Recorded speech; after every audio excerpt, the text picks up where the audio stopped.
Começamos na manhã de hoje uma série de mensagens chamada O Caminho para a Cura, ou O Caminho para a Recuperação. E na noite de hoje, dando sequência a esta série de mensagens, nós vamos falar sobre o Deus que cura. Por isso eu quero convidar você a abrir a sua Bíblia no livro de Isaías. E eu quero convidar você a ler comigo no capítulo 57, os versículos 18 e 19. Isaías 57, versículos 18 e 19, o Deus que cura, na noite de hoje, para começarmos então a pensar 8 mensagens que vai nos preparar, é o caminho para a recuperação. Vamos ler então? Isaías 57, versículos 18 e 19, o texto bíblico assim nos diz: Tenho visto o que fazem, mas ainda assim irei curá-los. E eu os guiarei, consolarei os que choram, porei em seus lábios palavras de louvor, que eles tenham muita paz. Tanto os que estão perto como os que estão longe, diz o Senhor que os cura. O Deus que cura na noite de hoje quer levar a você o sentimento de que nós precisamos nos recuperar. Há áreas das nossas vidas que precisam de tratamento espiritual, do toque singular, divino do Espírito Santo, de libertação verdadeiramente. E talvez a gente possa estar se perguntando, e talvez a gente venha a se perguntar, numa noite como essa e durante todo o mês de fevereiro, quando estaremos tratando dessa série de mensagens, de fato, do que é que eu preciso me recuperar? Eu fiz uma lista aqui que não é finita, mas para suscitar no seu coração e na sua mente áreas da sua vida que talvez você precise de recuperação. Por exemplo, talvez você seja um viciado no trabalho, você tem compulsão pelo trabalho. Talvez você precisa se recuperar disso. Você precisa se recuperar do pesar da vida, daquilo que tem trazido angústia, né? Tem roubado de você o poder de decisão. Talvez você tenha que se recuperar de um divórcio traumático pelo qual você passou e que ainda você não foi totalmente curado. Talvez você precise se recuperar da insegurança. Quantas vezes, a insegurança ela se manifesta na vida de um ser humano de maneira agressiva, de maneira arrogante, Quando nós não estamos seguros do que estamos fazendo e de onde estamos, podemos evidenciar essa insegurança de tantas formas. Talvez o seu problema seja jogos. Talvez você seja um viciado, em apostas, em jogos. Talvez você tenha compulsão por comida. Talvez você é aquele que está preso, por uma compulsão por comida. Talvez você esteja carregando culpa, e como é escravizante a culpa. Por que falei? Por que não falei? Por que fui? Por que não fui? E a culpa é escravizante. Talvez você esteja precisando se recuperar de algum abuso do passado. Talvez você sofreu algum abuso, quer seja emocional, quer seja físico, quer seja sexual. Você precisa de se recuperar desse abuso. Talvez você precisa se recuperar dessa tendência que nós às vezes achamos que isso é uma virtude e pode se tornar um problema, que é o perfeccionismo. Talvez você precisa se recuperar da mentira, do álcool, das drogas, da dependência química. Talvez seja o ódio, a ira que estejam governando as suas emoções. Talvez você esteja escravizado pela pornografia, um vício sexual. A internet é um grande desafio desse tempo para homens e mulheres. Talvez você precisa se recuperar da procrastinação. Amanhã eu faço, Por que eu vou fazer hoje se eu posso deixar para amanhã?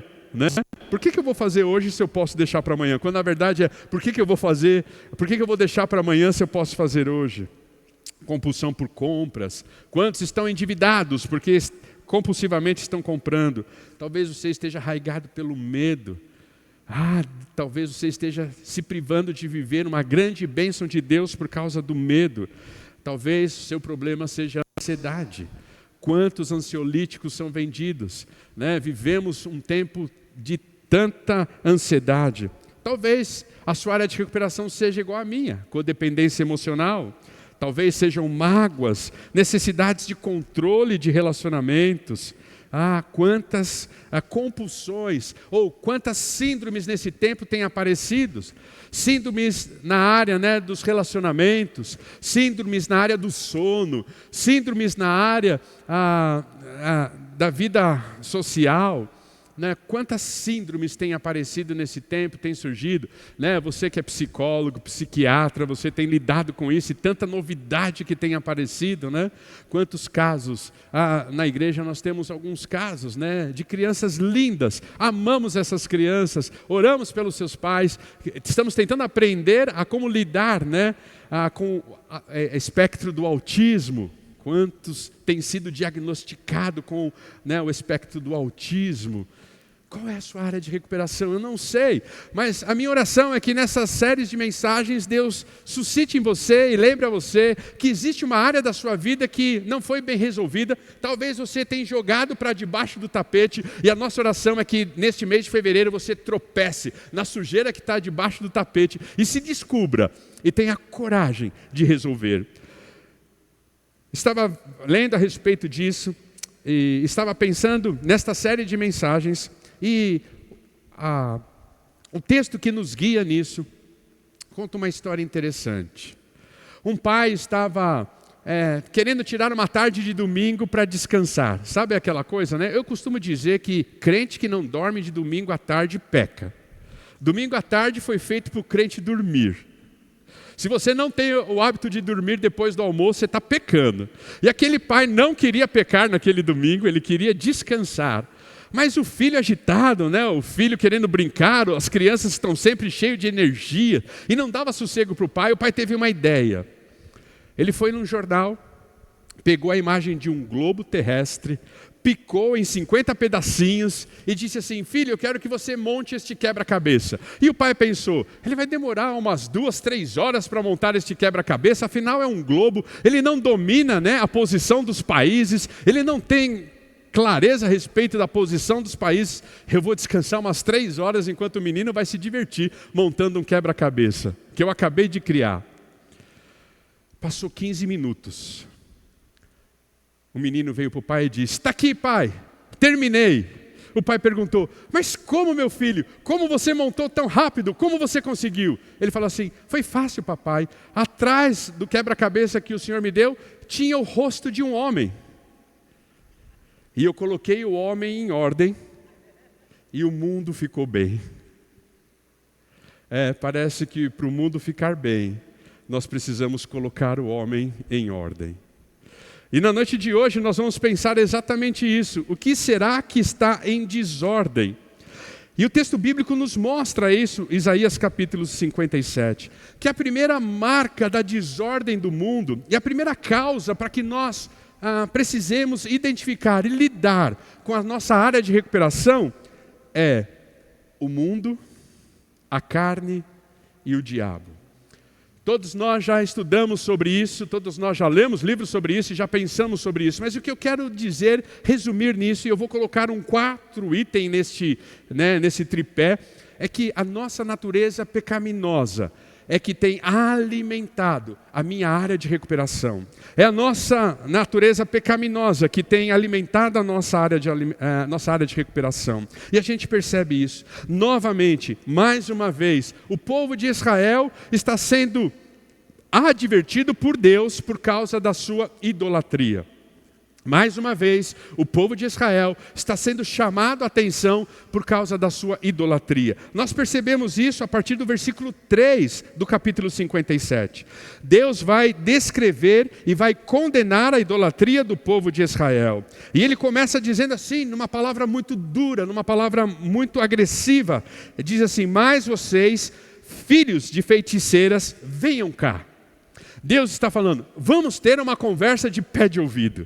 Venha cá, vamos conversar a respeito do estilo de vida que vocês têm tido e da maneira como vocês têm se relacionado com outros deuses. E é interessante que Deus ele vai fazer uma bifurcação ou desmembrar em 2 possibilidades o que significa a idolatria. Claro, todos nós temos a concepção firme e segura. Idolatria é quando nós, então, colocamos no lugar de Deus algo. Quando nós devotamos o nosso coração, a nossa atenção, mais do que a Deus. Claro que o povo de Israel, e a gente já tinha lá na mente, quando Isaías está falando, o Êxodo capítulo 20, quando é descrito a respeito dos 10 mandamentos, e quando Deus adverte o povo de que o povo não deveria cultuar imagens de escultura. E sempre quando nós falamos sobre idolatria, logo vem a ideia de que eu não sou idólatra porque eu não tenho uma imagem de escultura, eu não adoro outros deuses, eu não me rendo a imagens, eu não me prostro a santos, mas a idolatria não se resume à adoração a imagens que foram esculpidas. E Deus vai, em 2 momentos, vai desmembrar esse conceito de idolatria. Primeira, ele vai dizer que idolatria é comparada ao adultério. Veja comigo o versículo 7. Cometeram adultério em todos os montes, ali adoraram seus ídolos e foram infiéis a mim. Vocês se lembram do profeta Oséias, que é convidado a casar-se com uma prostituta. E o profeta Oséias é convidado a casar com uma prostituta, e o texto bíblico diz: você vai casar com uma prostituta, para que o povo de Israel perceba como eles se prostituíram em deixar de adorar a mim. Então Deus vai mostrar que a idolatria, ela tem um desdobramento, e esse desdobramento é o adultério. Mas também a palavra de Deus vai dizer que a idolatria, ela tem um outro desdobramento que está lá no versículo 15.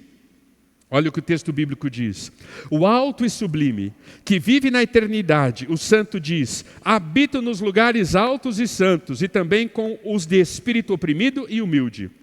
Dou novo ânimo aos abatidos e coragem aos de coração arrependido, porque não lutarei contra vocês para sempre, nem ficarei eternamente irado. Se o fizesse, todos morreriam. Sim, todos os seres que eu criei, por causa da cobiça do meu povo, fiquei furioso e os castiguei.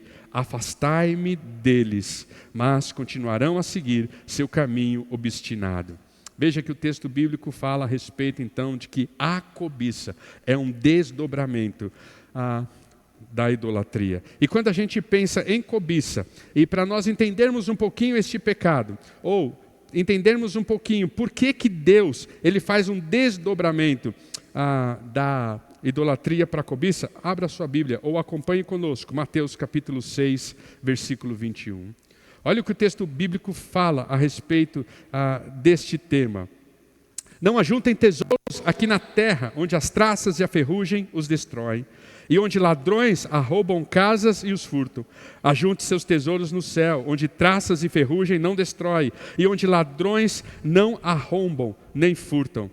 Onde seu tesouro estiver, ali também estará o seu coração. Por que esse texto explica o que é cobiça? Porque cobiçar é colocar no nosso coração algo que não é nosso. Cobiçar é desejar e priorizar no nosso coração algo que não é nosso. Quando a gente olha lá para Êxodo capítulo 20, novamente nos 10 mandamentos, não cobiçarás a terra do próximo, não cobiçarás a mulher do próximo. Ou seja, você não deve colocar no seu coração, você não deve priorizar no seu coração e ocupar o seu coração com algo que não é teu. Nós estamos fazendo a leitura bíblica anual. Um dos primeiros livros que nós lemos inteiro foi o livro de Jó. E lá no livro de Jó, no capítulo 31, logo no versículo 1, Jó diz assim: fiz um pacto com o Senhor, não vou fixar os meus olhos em mulher alguma. E ali ele vai discorrendo a respeito disso, e ele vai dizer o seguinte: a cobiça é um pecado que deve ser destruído, porque a cobiça destrói ou tem o poder de destruição do fogo. E a cobiça deve ser um pecado a ser destruído. Por isso que Deus e a palavra dele condena tanto a cobiça. Talvez seja um dos pecados mais difíceis de se vencer nesse tempo. Ainda mais nesse tempo de mídias sociais, de Instagram, de TikTok e tantas outras coisas que nós vimos e estamos olhando a vida de outros. E quantas vezes nós estamos cobiçando a vida daquela pessoa que só posta um bom momento dela. Você não vê ninguém postando: hoje eu estou triste, ou como o pastor Davi brincou muito bem nesta manhã, né? Hoje eu decidi acordar e ser depressivo. Ninguém posta isso. Só posta os melhores momentos da vida e a gente cobiça. Eu queria ter aquela vida, eu queria ter aquela viagem, eu queria ter aquele carro, eu como pastor queria ter aquela igreja, e assim a gente vai cobiçando. E Deus diz, por causa dessas atitudes, vocês continuam doentes, escravizados, e a sua área de recuperação, então, passa por grandes dificuldades.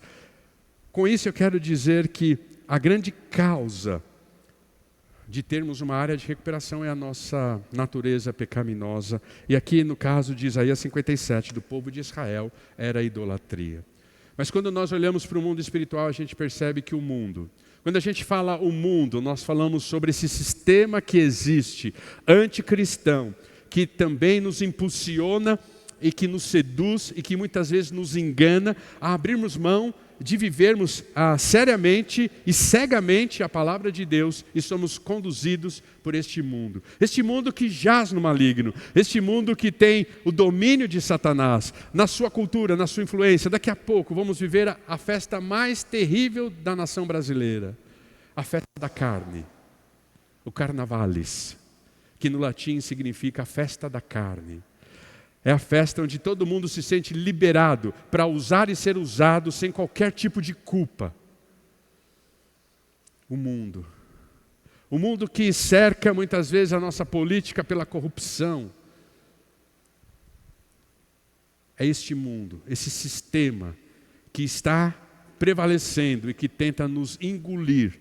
E muitas vezes você cede porque você não tem a coragem de aplicar a palavra de Deus. A carne, nossa tendência pecaminosa, o bichinho, que nos picou, chamado pecado, essa pandemia que é a mais grave da história da humanidade. Todos pecaram e por causa disso estão separados da glória de Deus. Todos pecados e por causa disso não conseguem se aproximar de Deus, não conseguem entender Deus, não conseguem viver Deus, respirar Deus, amar Deus da proporção que deveríamos. Porque a pandemia tomou conta de nós, a pandemia chamada pecado, a nossa carne, a nossa natureza pecaminosa, a nossa inclinação de fazer o que é errado e não o que é certo.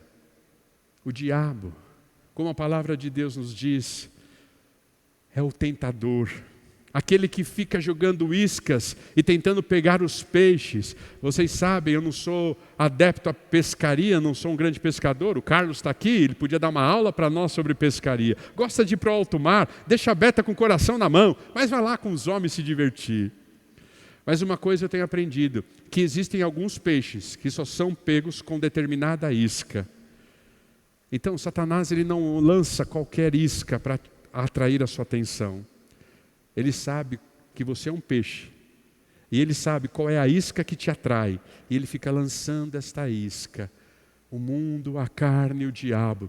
Potencializando essa natureza pecaminosa e dificultando a identificarmos e assumirmos a nossa área de recuperação e trabalharmos por esta área de recuperação. Mas também tem um quarto fator externo, a religião.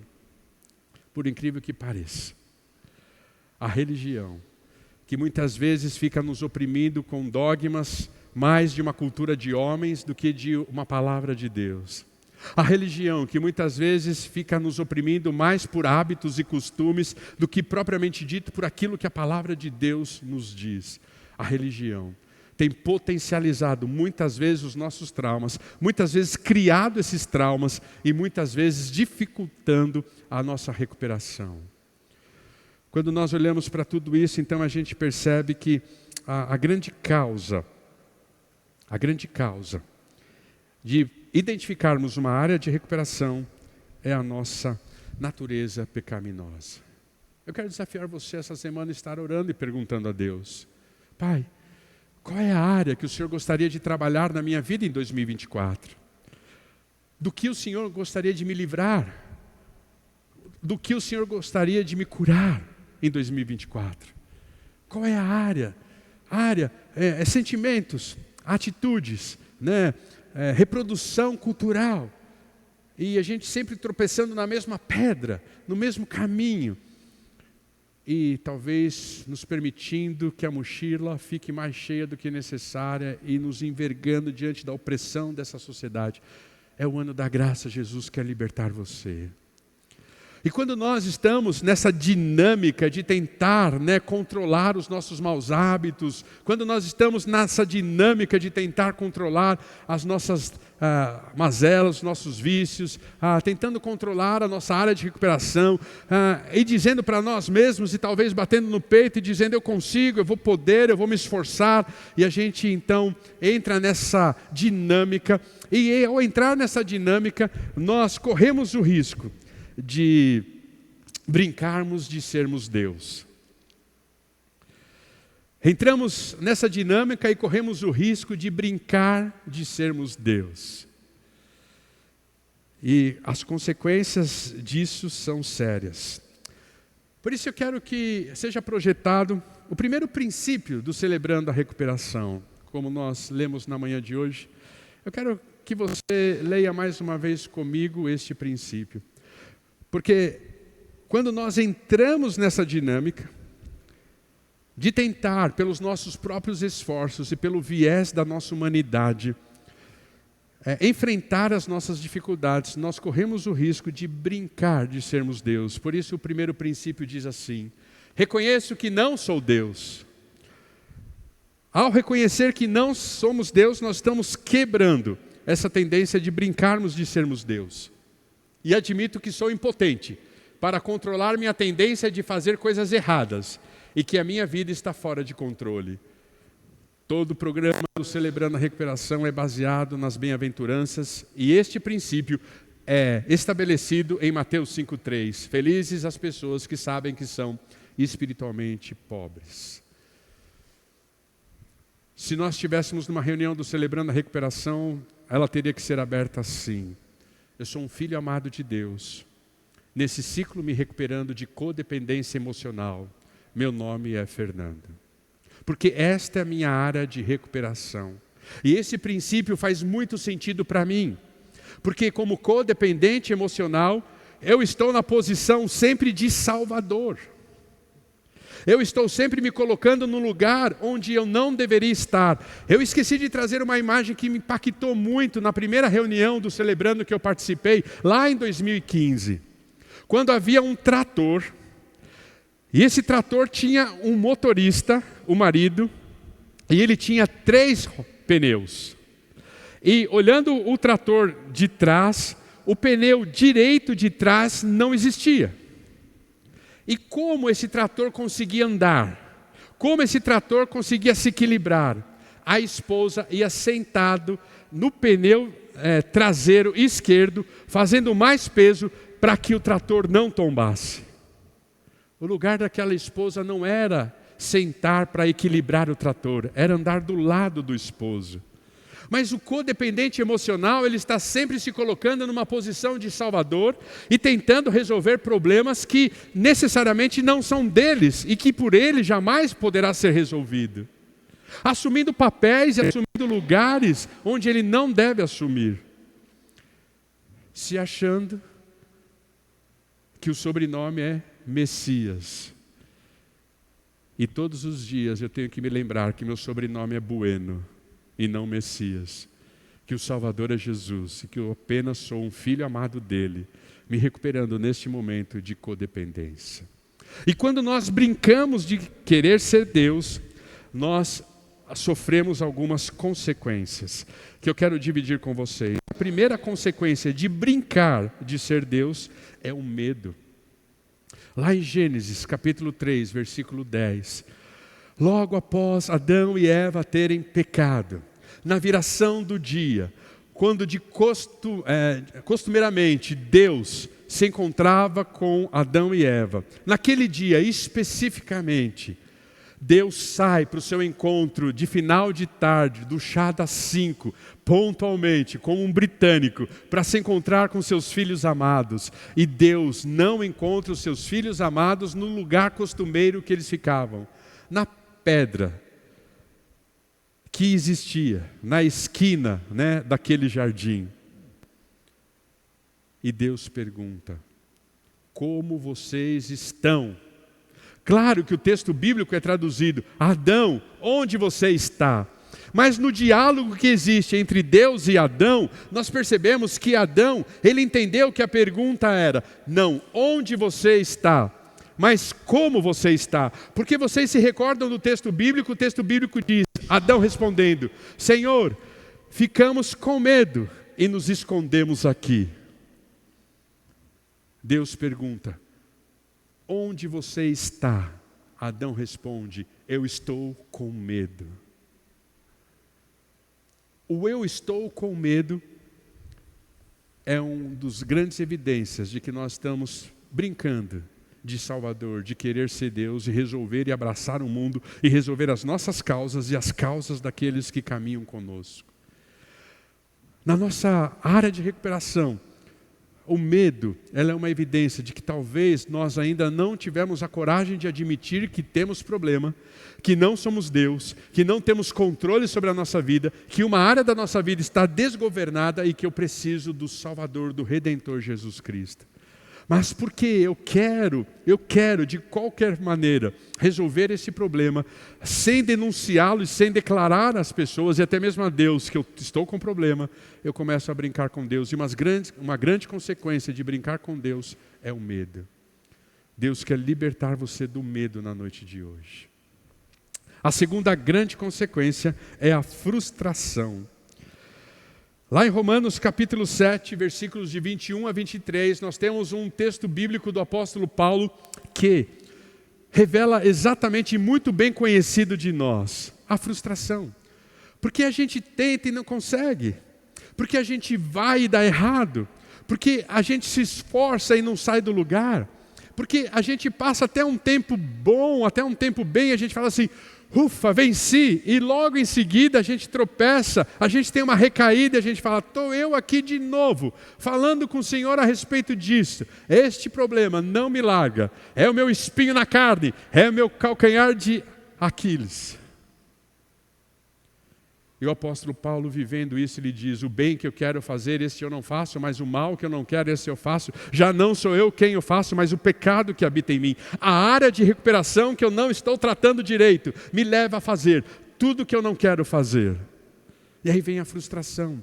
Toda vez que você brinca de querer ser Deus, você vai se frustrar. Quantas vezes eu tive discussões, tenho falado isso abertamente com a igreja, quantas vezes eu tive discussões com Deus, referente às minhas frustrações, e Deus vem me lembrar, é porque você está querendo ser o que eu sou. Fica no seu lugar, deixe eu no meu lugar, eu faço o que eu tenho que fazer, você vive o que você tem que viver, e você não vai viver frustrado. Eu me lembro de um sábado à tarde, uma crise de choro em casa. Coitada da minha esposa, que tem que me aturar e aguentar as minhas crises de choro. E eu sentado no sofá chorando e dizendo, a tua palavra diz isso e comigo não acontece. A tua palavra diz aquilo e comigo não acontece. A tua palavra fala isso e eu não tenho visto acontecer. É só para os outros. A tua palavra não funciona para mim, eu estou cansado do Senhor. E aí ele disse para mim o que ele disse para o povo de Israel. Ele disse assim para mim, como o povo de Israel, ele disse, tenho visto o que fazem, mas ainda assim continuo te amando. Tenho ouvido o que você fala, mas ainda assim a minha graça continua bastando para você. Continuo ouvindo os seus rompantes comigo, mas é na tua fraqueza que eu faço você forte. Naquela tarde, meu peito ficou todo vermelho de tanto que eu me socava. E aí durante uma semana, eu tirando a camisa, tomando banho, olhando no espelho aquele roxo. Deus permitiu que aquele roxo ficasse uma semana para que todos os dias eu pudesse dizer, Pai, eu te amo e me perdoe por aquilo que eu falei. Eu te amo, Pai, me perdoe. Até o roxo sumir. Frustração de querer ser Deus. Consequências de alguém que não consegue entregar de fato toda a sua vida a Deus. Terceira consequência de alguém que brinca de ser Deus é a fadiga. Leia comigo Salmo 32, versículos 4 e 5. Veja o que Davi fala nesse salmo. Salmo 32, 4 e 5. Vai ser projetado, você vai poder ler no telão, mas se você quiser abrir a Bíblia, abra a sua Bíblia. E o texto bíblico diz assim: dia e noite, tua mão pesava sobre mim. Minha força evaporou como água no calor do verão. Finalmente, confessei a ti os meus pecados e não escondi mais a minha culpa. Disse comigo: confessarei ao Senhor a minha rebeldia, e tu perdoaste toda a minha culpa. Mas a gente vê Davi cansado, porque viver a vida confiado na força dos nossos braços, na força das nossas pernas, na capacitação da nossa mente, traz muito peso, é muita fadiga. Porque nós colocamos todas as consequências dos nossos atos e todos os sucessos e insucessos da nossa vida pelas nossas decisões diárias. Porque vivemos um jogo com Deus, né? Nesse processo de fadiga, de achar que de fato eu sou sustentado pelo meu trabalho, eu sou sustentado pelas minhas decisões, eu sou sustentado pela minha formação, eu sou sustentado pelo meu esforço. E nos esquecemos que se o Senhor não edificar a casa, em vão trabalham aqueles que edificam. É o Senhor que está edificando a sua vida, meu irmão, minha irmã, meu amigo, minha amiga. É o Senhor que continua trabalhando por você no turno da noite. Ele continua sendo o vigia e guarda de Israel, que não vacila, que não cochila. E enquanto você dorme, Ele está trabalhando por você, renovando a sua energia, os seus sonhos, os seus planos, e colocando sonhos e planos novos em vocês. Como eu tenho aprendido muitas vezes, Deus precisa matar um sonho meu, para que eu tenha coragem de viver o sonho dEle. E se Deus estiver matando um sonho seu, não se preocupe, porque Ele vai ressuscitar, ou Ele vai dar a você um sonho que é dEle, e sonho dEle se realiza, sonho dEle se cumpre, sonho dEle se torna real. Então, se você está fadigado, se você está cansado, se você está sem energia, se o brilho dos teus olhos tem sumido, né? Talvez uma das grandes evidências de sintomas daquilo que é chamado de burnout é a fadiga. Aquilo que você fazia sempre com muito prazer e hoje você tem que fazer sem prazer algum, isso é marca de fadiga e talvez seja um sintoma de burnout. Você está com fadiga? O brilho dos seus olhos sumiram? Vamos viver o caminho da recuperação. Pare de querer ser Deus. Reconheça que você não é Deus, que você não pode lidar com a sua área de recuperação e Deus quer te curar. Fracasso é o quarto sintoma de alguém que quer e que vive brincando de ser Deus. É a quarta consequência, fracasso. Provérbios capítulo 28, versículo 13. Tenho citado esse texto de Provérbios. Gosto muito desse texto de Provérbios porque também me ajuda na minha área de recuperação. E ele diz exatamente isso. Quem oculta seus pecados não prospera. Quem os confessa e os abandona recebe misericórdia. Dizem por aí que o homem se torna um cristão porque é fraco. Mas eu digo que precisa ter muita coragem. Precisa ser muito macho para dizer, eu sou ruim nesta área, eu sou fraco nesta área, eu preciso de ajuda nesta área da minha vida.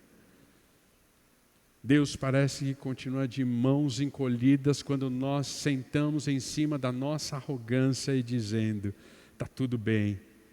E não temos a coragem de confessar os nossos pecados, as nossas fraquezas, a nossa vulnerabilidade a Ele primeiramente e deixar que Ele atue. Um dos grandes sintomas do fracasso é porque nós queremos viver a nossa vida cristã num relacionamento de meritocracia com Deus. Por isso que eu digo que muitas vezes a religião é uma grande opressora e que cria grandes traumas nas nossas vidas e que atrapalha a nossa recuperação. Porque todos nós talvez fomos ensinados um dia que se eu fizer a coisa certa, Deus vai me abençoar. E se eu fizer a coisa errada, Deus vai me castigar. E assim então vivemos, na maioria das vezes, num relacionamento com Deus de meritocracia. Você já parou para perceber, pelo menos é assim que acontece em minha vida, que se tudo está bem, eu não pergunto nada para Deus e eu deixo a coisa fluir? É só alguma coisa dar errada, a gente começa a perguntar: Pai, o que eu estou fazendo de errado? Onde eu estou falhando? O que é que eu estou deixando de fazer? Mas quando tudo está indo bem, a gente não pergunta para Deus: Pai, onde que eu estou errando? Porque a nossa existência, a nossa espiritualidade, muitas vezes está fundamentada num relacionamento de meritocracia com Deus. Se eu fizer o que é certo, Deus vai me abençoar. Se eu fizer o que é errado, Deus vai me castigar. E aí o livro de Jó desmente tudo isso. Porque o livro de Jó começa dizendo assim, Deus declarando: não há sobre a terra homem mais íntegro do que Jó. E mesmo Jó sendo íntegro, lascou tudo na vida dele. Perdeu esposa, perdeu filhos, perdeu bens, ficou doente. Mas era um homem íntegro. Deus não tinha motivo algum para castigá-lo. Por isso, se você tem vivido, meu irmão, minha irmã, meu amigo, minha amiga, num relacionamento com Jesus de meritocracia, se liberte em 2024, porque é o ano da graça. Como a gente gosta de dizer quando falamos e explicamos de maneira mais profunda o que é graça, que a graça permite que nós demos duas notícias, uma boa e uma ruim. Vou começar com a boa. Não importa o que você faça de errado, Deus vai continuar te amando na mesma proporção. Essa é a notícia boa. Não importa o que você faça de errado, Deus vai continuar te amando na mesma proporção. Então qual é a notícia ruim, pastor? Não importa o que você faça de certo, Deus vai continuar te amando na mesma proporção. Às vezes estamos nos esforçando para conquistar o amor de Deus e falar assim: Deus, me ame mais, porque eu estou fazendo tudo certo. E Deus diz: eu te amo, ponto. A minha medida de amor é perfeita, é exata, não é nem mais nem menos. Eu que me relaciono assim com o ser humano e às vezes com a minha filha. Se ela faz uma coisa certa, parece que eu estou com mais amor por ela. Se ela faz uma coisa errada, meu coração fica apreensivo e eu quero, me distanciar um pouquinho. Mas o nosso Pai, perfeito como Ele é, Ele te ama, ponto. Não negocie o amor dEle, não precise buscar o amor dEle, você não precisa conquistar o amor dEle, Ele te ama, ponto. Tanto é verdade que o texto bíblico diz isso no versículo 18: tenho visto o que fazem. Ou seja, tenho visto que vocês são idólatras, tenho visto que vocês têm entristecido, tenho visto que vocês têm me desobedecido, tenho visto que vocês têm sido adúlteros, tenho visto que vocês têm cobiçado. Mas independentemente do que vocês têm feito, a minha graça continua sendo a mesma sobre a vida de vocês. Não tenham relacionamento de meritocracia com o Pai. Confesse os seus pecados e você prosperará. Na noite de hoje, o Deus que cura nos mostra que a causa da nossa enfermidade é a nossa natureza pecaminosa. O mundo, a carne, o diabo e a religião. Com isso, temos a tendência de brincar de Deus e sofremos as consequências, o medo, a frustração, a fadiga e o fracasso. Por isso, Deus se apresenta nesse texto como aquele que cura. Meses atrás, eu me deparei com uma teoria de um psiquiatra que nasceu em Nova York, chamado Stephen Karpman. Quantos de vocês já ouviram falar sobre o jogo do triângulo dramático de Karpman? Quantos de vocês já ouviram falar a respeito disso? Pastor Davi.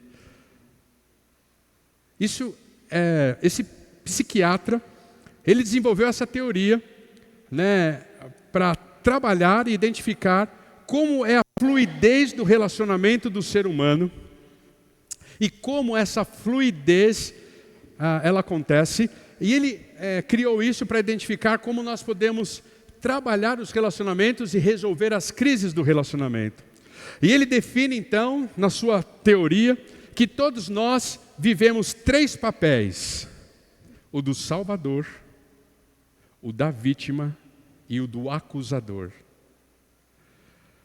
Todo coaching trabalha sobre isso, todo gestor trabalha sobre isso quando ele está trabalhando a respeito de equipe. E a relação pastor e igreja-pastor também é a mesma coisa. E irmãos e irmãos é a mesma coisa. Casais, quantas vezes o marido está no papel de salvador, depois ele pode passar para o papel de vítima e para o papel de acusador. E assim a gente vai se relacionando. O que significa isso? Como eu estou me recuperando de codependência emocional, minha tendência é sempre estar no papel de salvador. O papel de salvador é aquele que vai tentar procurar solução para todas as coisas que acontecem na vida dele e daqueles que estão em torno dele. É aquele que vai dizer mais sim do que não. É aquele então que vai tentar se envolver com a vida das pessoas e tentar então apontar um caminho. Mas muitas vezes o papel do Salvador despreza o potencial e inibe o crescimento das pessoas, porque ele tem a resposta, ele é a resposta, ele quer dar a resposta. Mas tem o papel da vítima. Não é simplesmente o vitimismo que nós temos ouvido falar, mas é o papel da vítima. É aquele que sempre vai se relacionar com o Salvador. Todo aquele que está no papel de vítima, ele é atraído pelo Salvador. E todo Salvador atrai aquele que está no papel de vítima para os seus relacionamentos. Porque é o casamento perfeito. Eu quero resolver os seus problemas, eu quero que alguém resolva os meus problemas. Então, o Salvador sempre atrai pessoas que estão no papel de vítima. Mas num determinado momento, esse relacionamento cansa. Porque é difícil a gente ficar se doando o tempo todo para as pessoas. E muitas vezes as pessoas, elas não reagem e se acomodam com você. E muitas vezes o Salvador se cansa. Aí ele passa para o papel de acusador.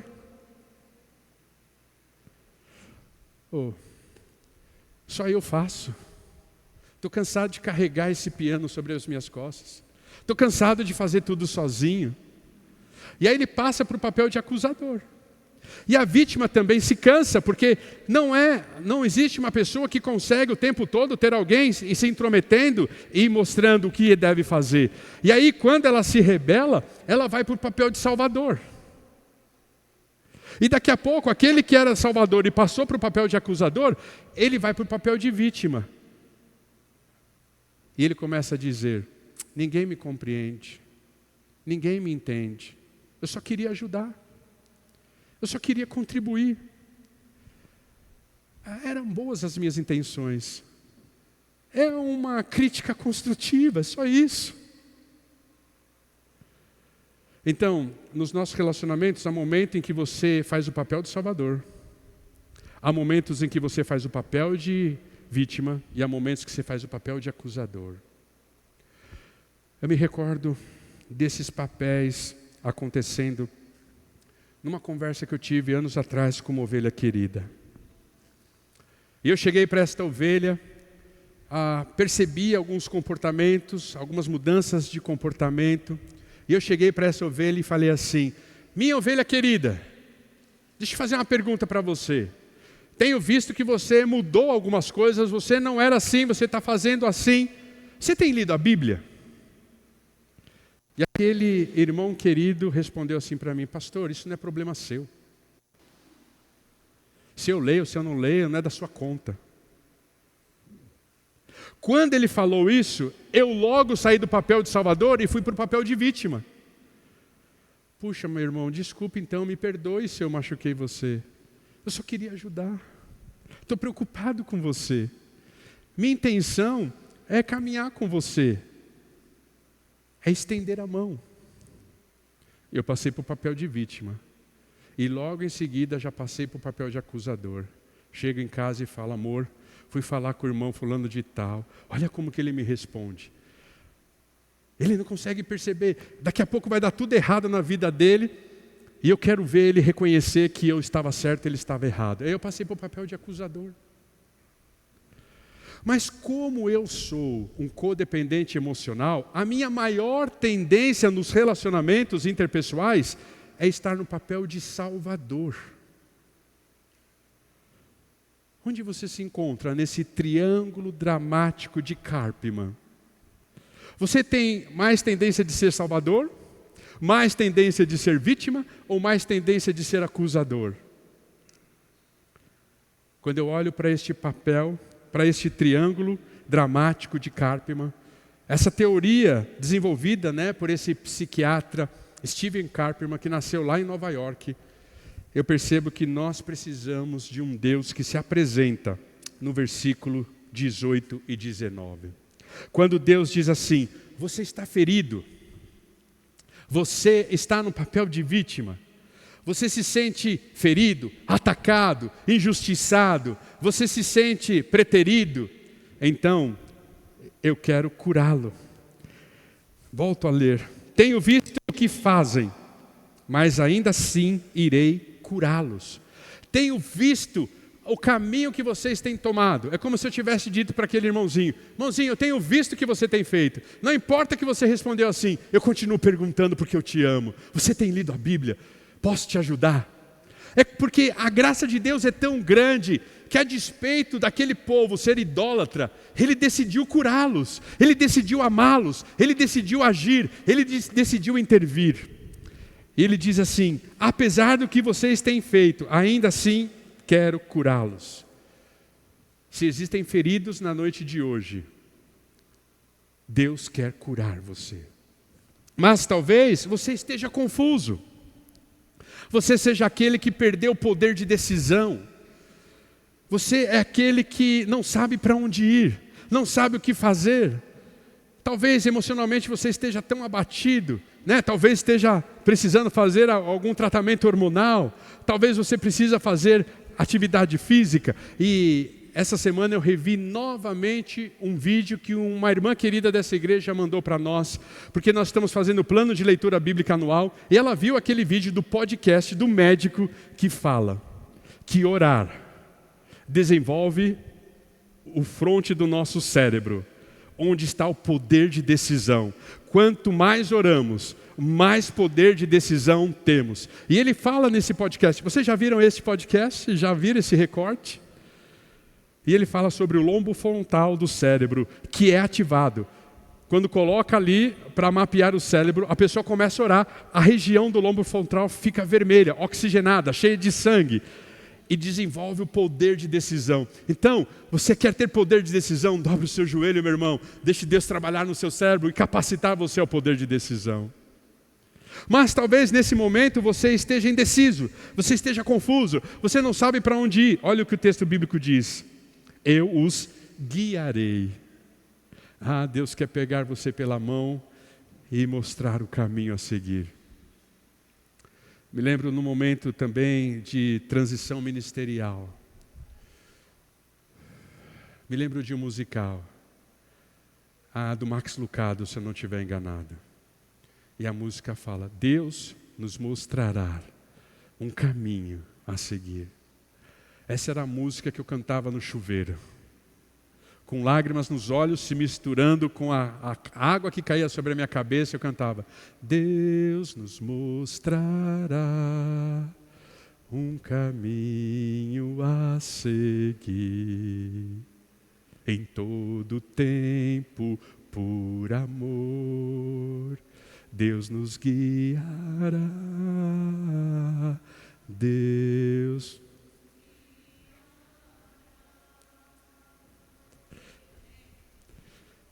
Esse é o Deus que cura, igreja. E Ele me guiou. Quantas lágrimas naquele chuveiro. E Ele me guiou. Se você está confuso, creia nisso. Deus nos mostrará um caminho onde não existe um, era que a narração do musical falava. Deus quer guiar você na noite de hoje, guiar você no caminho da cura, da restauração, da libertação e ajudar você a ter poder de decisão. Mas talvez você se sinta sozinho. Quantas pessoas nesse tempo precisam simplesmente se sentirem validadas? Vocês conseguem entender esse termo? Quantas pessoas nesse tempo precisam simplesmente se sentir validadas? Quantas esposas estão chorando porque não se sentem validadas? Quantos maridos estão chorando porque não se sentem validados? Quantas profissionais estão envolvidos numa ação junto com a sua equipe na empresa, simplesmente precisando se sentir validados? Quantos voluntários estão precisando simplesmente se sentir validados? E estão chorando porque não se sentem validados, se sentem sozinhos, se sentem não ouvidos, não conseguem se sentir amados. O texto bíblico diz, para você que está precisando se sentir validado na noite de hoje, validado. Para você que está se sentindo sozinho, sozinha. Para você que está se sentindo carente, olha o que o texto bíblico diz. Consolarei os que choram. Esse é o Deus que cura. Muitas vezes, na minha vida ministerial, eu só queria me sentir validado. Vamos juntos, pastor. E quantas vezes eu chorei porque eu não me sentia validado.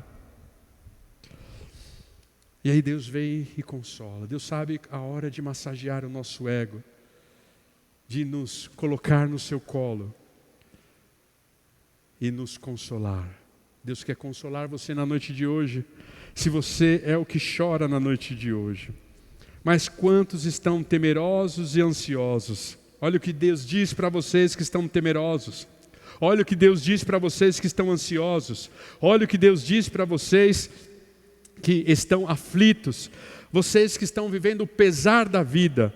O texto bíblico diz assim: que eles tenham muita paz. Porém em seus lábios palavras de louvor, tanto os que estão perto como os que estão longe. Diz o Senhor que os cura. Deus quer colocar louvor nos seus lábios e Deus quer dar paz ao seu coração. Esse é o Deus que cura. Estamos no caminho da recuperação. Todos nós estamos na mesma página. Somos um grande exército que estamos nos preparando para a guerra. Mas ao mesmo tempo, muitas vezes, somos pacientes num hospital, sendo tratado pelo médico dos médicos.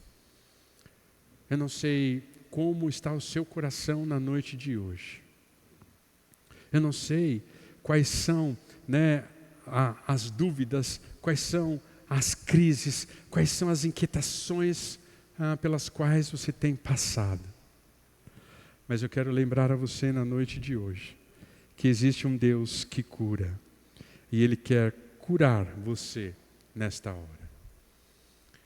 Não sei se fez sentido para você o triângulo dramático de Karpman, mas não importa em qual papel você se sobressai, Deus quer curar você na noite de hoje. Porque como nós temos lido, o Espírito do Senhor está sobre nós. E Ele vai, através de nós, curar pessoas. Mas antes, Ele está tratando-nos para que estejamos prontos para ser canal de cura para as pessoas. Quem é você na noite de hoje? Qual é o tijolo que você está carregando que você não precisa carregar? Qual é o peso que tem te afligido? Coloque agora aos pés de Jesus. Liberte-se desse peso e deixe Ele começar a curar você. Você pode fechar os seus olhos? Você pode orar comigo? E quem sabe neste momento de oração, para nós finalizarmos esta celebração, quem sabe Deus agora, pelo Teu Santo Espírito, está soprando no seu coração a área que Ele quer curar em 2024. Sempre ouvi de pastores que nós temos a tendência de ter o quartinho da bagunça, onde ele fica trancado a 7 chaves. Eu não sei se você tem esse quartinho da bagunça dentro das suas emoções, e que está trancado a 7 chaves. Mas caso você tenha, eu quero na noite de hoje convidar você a convidar. Eu quero convidar você na noite de hoje a convocar que o Espírito Santo trabalhe e deixe que a graça invada este quartinho e comece a colocar em ordem aquilo que está em desordem. Ore agora a Deus. É ciúmes, é mágoa, é medo, é egoísmo. Um dos grandes sintomas daquele que vive uma codependência emocional é o desejo de agradar os outros. Isso é uma evidência de orgulho. A palavra de Deus chama isso de temor aos homens. Lá em Mateus capítulo 10. Ele diz que nós não deveríamos matar os homens, temer os homens, porque o máximo que eles podem fazer é nos tirar a vida. Mas nós deveríamos temer a Deus, que tem o poder de permitir que vamos para o inferno. Talvez você tenha temido homens, esteja temendo homens. Deixe a graça de Deus invadir este quartinho secreto que você tem nas suas emoções e colocar em ordem, limpar, jogar fora tudo o que precisa. Mas talvez você esteja aqui na noite de hoje e para você é tudo novo isso. E você ainda não entregou a sua vida a Jesus. Então eu não sou muito bom para fazer esse tipo de apelo, eu vou ser bem prático com você. Se você ainda não entregou a sua vida a Jesus, se você ainda não reconheceu Ele como seu Senhor e Salvador, se você ainda continua sendo escravo dos seus pecados e escravizado por eles, e o Espírito Santo falou com você na noite de hoje, você está sem entender de onde vem essa voz que está mexendo com você, que está incomodando você, que está impulsionando você a ficar em pé na noite de hoje, eu quero dizer que é o Espírito Santo de Deus. Ele está se apresentando a você, você está tendo um contato com Ele. Não endureça o seu coração se Ele está falando com você. E eu convido você a ficar em pé nesse santuário e se entregar por completo a Jesus Cristo. Alguém? Fique em pé nesse santuário e se entregue a Jesus Cristo na noite de hoje. Alguém? Pode ficar em pé. E depois eu quero orar por você. Alguém? Pode ficar em pé. Eu quero orar por você na noite de hoje. Temos alguém que está entregando a sua vida a Jesus nesta hora? Fique em pé. Eu quero orar por você. Mas agora eu quero orar por você que entregou a chave do quarto da bagunça ao Espírito Santo e tem provado da graça dele em 2024 e provará da graça restauradora dele em 2024. E eu tenho certeza que ao final do ano você estará celebrando a sua recuperação. Eu quero que você fique em pé para que nós possamos orar juntos. Se Deus falou com você na noite de hoje e mostrou uma área que você precisa de recuperação, fique em pé. Deus quer te curar. Deus quer guiar aqueles que estão confusos. Deus quer consolar aqueles que estão chorando. Deus quer dar paz àqueles que estão ansiosos e temerosos. E Deus quer curar aqueles que estão feridos na noite de hoje. Fique em pé, porque eu quero orar com você, quero orar por você. Eu já estou aqui em pé. Ore por mim essa semana. Que seja um ano de total libertação em 2024. Que eu me convença de que eu não sou Deus e que eu não tenho controle sobre a minha vida e sobre a vida dos outros. Que Deus me ensine a ajudar aqueles que pedirem ajuda. Que Deus me ensine a não colocar a colher onde não foi pedido que eu colocasse a minha colher. Porque eu quero abençoar só isso. Fique em pé, eu quero orar com você. Deus abençoe vocês que estão em pé. Eu quero orar por você. Quero pedir a bênção de Deus sobre a sua vida. Libertação na noite de hoje para 2024. Paizinho querido, papai amado, obrigado por nos fazer teus filhos na pessoa de Jesus. Queremos ser libertos em 2024. Queremos, ó Pai, ser curados. As nossas feridas continuam sangrando. Precisamos que o Senhor cicatrize, que o Senhor seja o óleo da cura sobre as nossas vidas. Pai querido, estamos confusos, nos guie. Paizinho querido, estamos chorando demais, nos console. Paizinho querido, estamos ansiosos, temerosos. Coloque paz e enche os nossos lábios de louvor, ó Pai. Abrace teus filhos que estão em pé nesse santuário na noite de hoje e aqueles que estão em pé no ambiente online. Se você consegue interagir no chat, coloque um foguinho aí no chat, porque nós estamos orando por você, meu irmão, minha irmã, meu amigo, minha amiga, no ambiente online. Abençoe os teus filhos, ó Pai, aonde eles estiverem e quando eles estiverem, que eles recebam da tua graça. Agora, ó Pai, que o teu Espírito queime no coração destes que estão em pé. Que teu Espírito cele, ó Pai, a cura neles, ó Deus. É que eu te peço. Que eles se sintam amados por Ti, abraçados por Ti na noite de hoje. E nos ajude a caminharmos, a entrarmos nesta via da recuperação. Nos ajude a celebrar diariamente a nossa cura. É que eu te peço. E assim eu oro, em nome de Jesus. Amém, ó Pai. Se tem alguém em pé ao seu lado, abraça esse irmão, abraça essa irmã, assuma o compromisso de orar com ele, assume o compromisso de orar por ela. Se você não está abraçando ninguém, vamos dar uma salva de palmas a estes que reconheceram diante de Deus a necessidade de libertação. Que Deus cure você, meu querido irmão, essa semana.